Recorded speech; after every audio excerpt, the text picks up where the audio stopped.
Alright, welcome. In this video, I'm going to prove the alternating series test for you.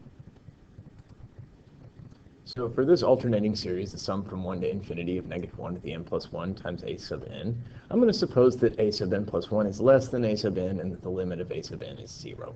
Right, I'm supposing that the terms of this alternating series are decreasing in size and their limit is 0. Now I'm going to start by considering some partial sum. But right now, I'm just going to be interested in the evenly indexed partial sums, S2, S4, S6, S2n. And that's going to be A1 minus A2 plus A3 minus A4, A5 minus A6, and so on until A sub 2n minus 1 minus A sub 2n. And then I'm going to start to, kind of group these things together.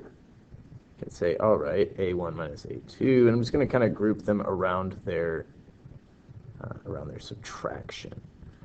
I'm going to ask you to notice that because of this fact right here, everything that I'm boxing off in red is a positive number. Okay? So that's going to be really important for us. And now I'm going to consider the sequence S2, S4, S6, S8, and so on.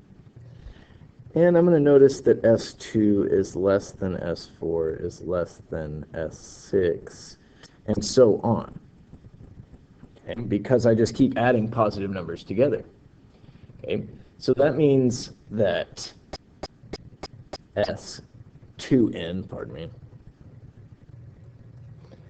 is monotonic increasing. Afraid I went off my shot there a little bit. I'm just going to have to shrink this down. That'll be all right. S2n is monotone increasing.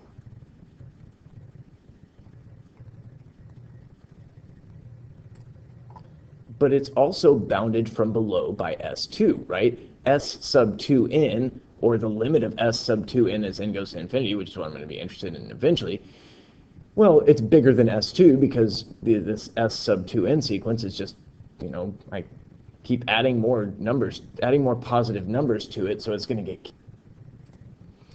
And I'm interested in using the property that if you've got a sequence that's monotone and bounded, then it must. Because if I can show that the sequence of partial sums converges, then I can show that the series converges. Now to find an upper bound on this sequence, I'm going to need to do some more work on S sub 2n down there at the bottom. So I'm going to clear out all this other stuff and give my expression for S sub 2n a little more detail. And I removed the red brackets because I want to move them around a little bit. And so I've kind of factored out a negative from A2 and A3, and now expressed those as a difference. And so now I have A1 minus A2 minus A3 minus A4 minus A5, and so on, all the way up until the last couple, and then I forgot my A sub 2n. Okay? Now, again, because of the fact that an plus 1 is less than an, I know that all of the stuff that I have boxed off in red brackets is a positive number.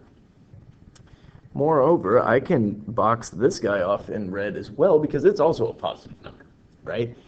And this is a new expression for S sub 2n. But S sub 2n, as you can see, since all the things in red are positive numbers, is less than A1. So now I have that S sub 2n is monotone.